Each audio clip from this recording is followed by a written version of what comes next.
If you've been scrolling through endless specs, watching video after video, and still feel like you're stuck in a loop of "this looks good, but will it actually work for me?" then stay tuned, this review is going to cut through the noise. Link is in the description if you want to check the product details on Amazon. I've spent the last week setting up a Skytech gaming PC Azure 3, running a mix of AAA titles, streaming a bit, and even throwing some productivity workloads at it. So let's break down whether this machine lives up to the hype or just adds another dust collector to your desk. First off, the biggest hesitation most people have with pre-built gaming rigs is the fear of overpaying for a flashy nameplate while the internals don't match real-world needs.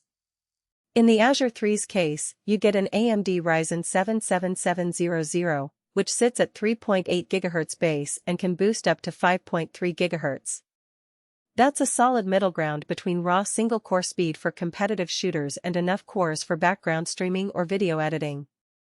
Pair that with an NVIDIA GeForce RTX 5070, a card that, while not the absolute top tier, offers 12 GB of GDDR7 memory and is built on the same architecture you see in the RTX 4080 line, just trimmed for a lower price point.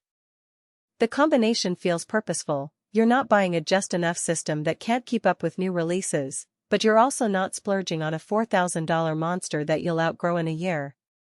Real-world gaming tests tell the story better than any spec sheet.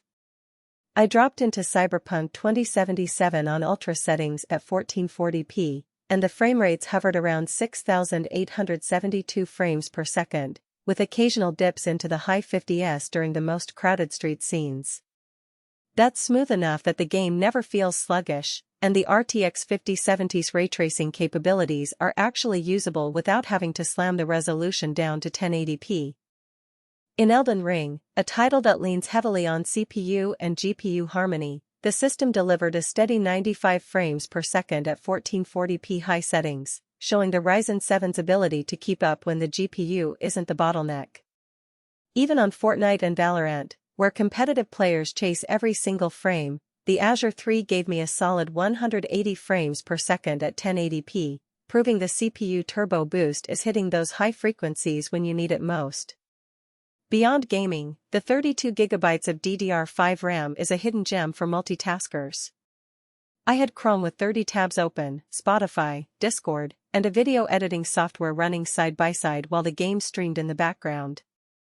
The system never stuttered, the extra memory meant the OS wasn't constantly swapping to the SSD, and the 1TB Gen4 NVMe drive shaved seconds off loading times. A fresh Windows 11 install loaded in under 10 seconds, and game installations that would normally take 10 minutes on a SATA drive finished in roughly half that time. Now, let's talk about the practical strengths that matter after the purchase. The high-performance air cooler that comes stock is quieter than many budget air solutions I've tested. In a small apartment, the fan noise stays below 30 dBA even under load, which is a relief when you're trying to have a conversation or stream with a mic. The lack of bloatware is another subtle win. The system boots straight into Windows without any trial software, saving you a few minutes of cleaning up before you can actually use it. Wi-Fi 802.11 AC gives reliable wireless connectivity, but if you're a hardcore gamer who wants the lowest latency, you'll likely want to plug into Ethernet. The Ethernet port is present, just not highlighted in the marketing blurbs. There are trade-offs, though, that you should weigh before clicking Add to Cart. The RTX 5070, while competent, still sits a tier below the RTX 3080 or the newer RTX 40 series cards.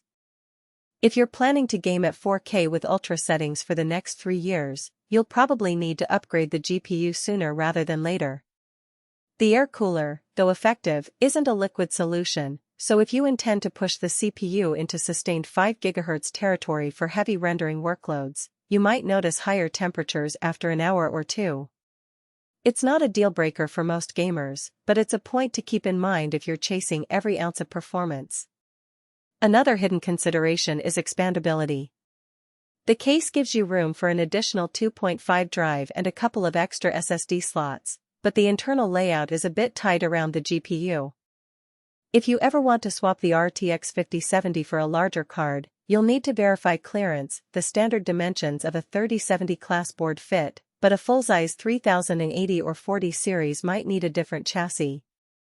On the bright side, the power supply is a 650W unit that's fully modular, making cable management cleaner and leaving headroom for a modest GPU upgrade without having to replace the PSU.